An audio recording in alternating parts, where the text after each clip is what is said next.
ಇನ್ನು ಕಾಂಗ್ರೆಸ್ ಶಾಸಕ ಬಿಆರ್ ಪಾಟೀಲ್ ಬೆನ್ನಲ್ಲೇ ಇದೀಗ ಶಾಸಕ ರಾಜು ಕಾಗೆ ಸಿಡಿದಿದ್ದಾರೆ. ಸರ್ಕಾರದ ಕಾರ್ಯವೈಖರಿ ವಿರುದ್ಧ ಅಸಮಾಧಾನ ಹೊರಹಾಕಿದ್ದಾರೆ. ನಾನು ಕೂಡ ರಾಜೀನಾಮೆ ಕೊಡುವಂತಹ ಪರಿಸ್ಥಿತಿ ಬಂದಿದೆ, 2 ದಿನದಲ್ಲಿ ರಾಜೀನಾಮೆ ಕೊಟ್ಟರು ಅಚ್ಚರಿಯಿಲ್ಲ ಅಂತ ರಾಜು ಕಾಗೆ ಬಾಂಬ್ ಸ್ಫೋಟಿಸಿದ್ದಾರೆ. ಶಾಸಕ ಬಿಆರ್ ಪಾಟೀಲ್ ಹೇಳಿದ್ದು ಸುಳ್ಳಲ್ಲ, ನಿಜ ಅಂತ ಹೇಳಿದ್ದಾರೆ. ನಮ್ಮ ಸರ್ಕಾರದಲ್ಲಿ ಅಧಿಕಾರಿಗಳು ಸರಿಯಾಗಿ ಕೆಲಸ ಮಾಡ್ತಿಲ್ಲ, ಆಡಳಿತ ವ್ಯವಸ್ಥೆ ಸಂಪೂರ್ಣ ಹಾಳಾಗಿದೆ, ಕ್ಷೇತ್ರಕ್ಕೆ 25 ಕೋಟಿ ಅನುದಾನ ಕೊಟ್ಟರು ಕೂಡ ವರ್ಕ್ ಆರ್ಡರ್ ಬಂದಿಲ್ಲ ಅಂತ ಬೆಳಗಾವಿಯಲ್ಲಿ ಶಾಸಕ ರಾಜು ಕಾಗೆ ತಮ್ಮ ಅಸಮಾಧಾನವನ್ನ ಹೊರಹಾಕಿದ್ದಾರೆ. ವಿಶೇಷ ಅನುದಾನ ಕೊಟ್ಟರೆ ಸೀರಿಯಸ್ ಇದಾವಲ್ಲ. ವಿಶೇಷ ಅನುದಾನ ಮುಖ್ಯಮಂತ್ರಿ ವಿಶೇಷ ಅನುದಾನ 25 ಕೋಟಿ ಕೊಟ್ಟರು. 25 ಕೋಟಿದಲ್ಲಿ 12 ಕೋಟಿ ರೂಪಾಯಿ ರಸ್ತೆ ತಗೊನಿ, 13 ಕೋಟಿ ರೂಪಾಯಿ ಸಮುದಾಯ ಭವನ ತಗೊನಿ, 13 ಕೋಟಿ ರೂಪಾಯಿ 2 ವರ್ಷ ಆಯ್ತು ನಮಗೆ.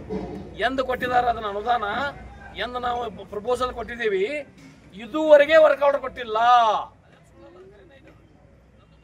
ಯಾಕೆ 13 ಕೋಟಿ ರೂಪಾಯಿ ಮುಖ್ಯಮಂತ್ರಿಯ ವಿಶೇಷ ಅನುದಾನದಲ್ಲಿ 72 ಸಮುದಾಯ ಭವನಗಳಿಗೆ ಇನ್ನೂವರೆಗೆ ವರ್ಕ್ ಆರ್ಡರ್ ಕೊಟ್ಟಿಲ್ಲ. ಈಗ ಬಿಆರ್ ಪಾಟೀಲ್ ಹೇಳಿದಾರಲ್ಲ, ಅವ್ರ ಆಪ್ತ ನಮ್ದು ಪರಿಸ್ಥಿತಿ ಆಗೈತಿ. ಬಿಆರ್ ಪಾಟೀಲ್ ಹೇಳಿದಾರಿಲ್ಲ, ಏನಿಗೆ ಅದೇನು ಸುಳ್ಳಲ್ಲ, ಅದು ಕರೆನೇ ಐತದ. ವಿಶೇಷ ಅನುದಾನ ಮುಖ್ಯಮಂತ್ರಿ ವಿಶೇಷ ಅನುದಾನ 25 ಕೋಟಿ ಕೊಟ್ಟರು.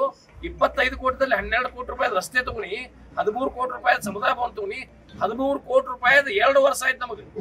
ಎಂದು ಕೊಟ್ಟಿದ್ದಾರೆ ಅದನ್ನ ಅನುದಾನ, ಎಂದು ನಾವು ಪ್ರಪೋಸಲ್ ಕೊಟ್ಟಿದ್ದೀವಿ, ಇದುವರೆಗೆ ವರ್ಕ್ ಆರ್ಡರ್ ಕೊಟ್ಟಿಲ್ಲ. 13 ಕೋಟಿ ರೂಪಾಯಿ ಮುಖ್ಯಮಂತ್ರಿಯ ವಿಶೇಷ ಅನುದಾನದಲ್ಲಿ 72 ಸಮುದಾಯ ಭವನಗಳಿಗೆ ಇನ್ನೂವರೆಗೆ ವರ್ಕ್ ಆರ್ಡರ್ ಕೊಟ್ಟಿಲ್ಲ. ಇದು ಯಾಕ 2 ವರ್ಷ ಬೇಕು ಒಂದು ಕೆಲಸ ಮಾಡ್ಲಕ್ಕ? ಇದು ಎಲ್ಲ ವ್ಯವಸ್ಥೆ ಅನ್ನೋದು ಎಲ್ಲ ರಾಜ್ಯದಲ್ಲಿ ಅಡ್ಮಿನಿಸ್ಟ್ರೇಷನ್ ಆಡಳಿತ ಸಂಪೂರ್ಣ ವಿಫಲವಾಗಿದೆ. ನನಗೆ ಮನಸ್ಸಿಗೆ ನೋವಾಗಿದೆ. ನಾನು ರಾಜೀನಾಮೆ ಕೊಡುವ ನಿಟ್ಟಿನಲ್ಲಿ ನನ್ನ ಮನಸ್ಥಿತಿ ಬಂದಿದೆ. ನಾನು 2 ದಿನದಲ್ಲಿ ಹೋಗಿ ಮುಖ್ಯಮಂತ್ರಿ ಭೇಟಿಯಾಗಿ ರಾಜೀನಾಮೆ ಕೊಟ್ಟರು ಅದಕ್ಕೇನು ಬಹಳ ಆಶ್ಚರ್ಯ ಇಲ್ಲ. ಸ್ಪಷ್ಟವಾಗಿ ಹೇಳ್ತೀನಿ, ಆ ಬಿಆರ್ ಪಾಟೀಲ್ ಹೇಳಿದಾರಲ್ಲ, ಅವ್ರ ಆಪ್ತ ನಮ್ದು ಪರಿಸ್ಥಿತಿ ಆಗೈತಿ. ಬಿಆರ್ ಪಾಟೀಲ್ ಹೇಳಿದಾರಿಲ್ಲ, ಏನಿಗೆ ಹೇಳ್ತ ಅದೇನು ಸುಳ್ಳಲ್ಲ, ಅದು ಕರೆನೇ ಐತದ.